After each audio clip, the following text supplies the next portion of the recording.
proceed with this line in the House with the Minister on a different day. Mr. Minister, I read this statement. There's not one word in this statement about the mass arrests or the widespread violations of civil liberties or the illegal searches, the unlawful arrests, and this is the largest mass arrest in Canadian history. And I'm a little surprised and disappointed with that. And I'm going to ask you pointedly and directly, who was responsible for the decision to arrest some 900 innocent Canadians? Well, I don't know anything about the guilt or innocence of people. That's not my task to make that determination. And I know that it's typical of the NDP to ask political people to get involved in police operations. I don't do that.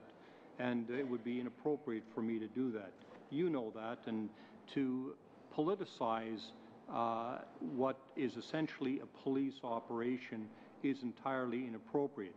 You can ask all the various police departments who have the lawful authority to make those decisions.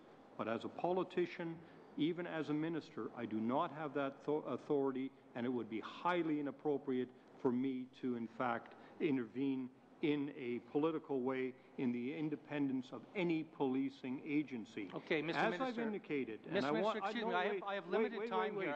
You're not going to filibuster the question after already ducking on Mr. Fadden. Let me just finish. Let me just finish. There are agencies. It was a simple question.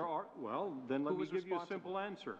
There are agencies who make the determination as to whether or not there was any inappropriate conduct by any of the police officers involved. Okay, I've heard that, Mr. Minister. And that's the appropriate. You started off by saying you didn't know about the guilt or innocence. That's there right. There were 1,105 people arrested. 900 were ultimately cleared without charge. That means that they were not even arrested. They are innocent, Mr. Minister.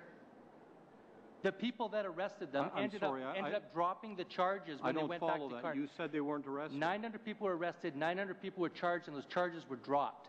That's 900 of 1,100. That's almost 90% of Canadians that were arrested when coming at first appearance, the state had so little evidence, they actually didn't proceed with the charges. Are you comfortable with that? Well, let me put it this way. I hope that you put this question to the responsible police agencies and the Crown attorneys who make that decision. As you know, those are provincial Crown attorneys under the jurisdiction of the provincial Ontario Attorney General. And I assume that you're putting those questions to that individual. It's the province's fault and the police department. I'm just indicating that I do not exercise authority in areas where I have no authority. And you would be the first to be critical if I did. Mr. Minister, there were 20,000 security personnel within a 20-block radius in Toronto. There was a small group of agitators who ran amok, breaking store windows, torching police cars for 30 minutes without any interruption by a police officer. I imagine you've checked into that. What can you tell us about how and why that occurred?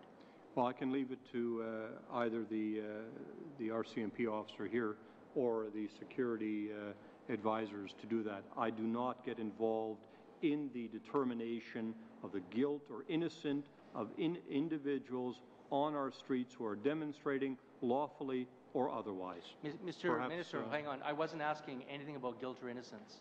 I was asking about the conduct of police. You're responsible for the RCMP, are you not, sir? I do not involve... Are you not responsible for the RCMP or not? Let me answer that. I am not responsible for the operational decisions of the RCMP or any other police department. Let me finish. I am not responsible for the operational decisions of any police force. They respond to either police agencies, independent civilian agencies, or the courts. Who do the RCMP report to, sir? Do they not report to you? The Commissioner reports to me, but he does not report on operational matters.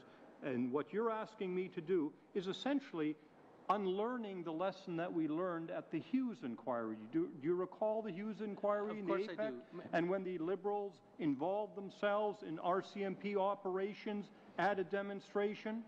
That is highly inappropriate, Mr. Davies, and you know it. I'm asking if it's concerning to you that people rioted in the middle of Toronto. Mr. Davies, your time is up.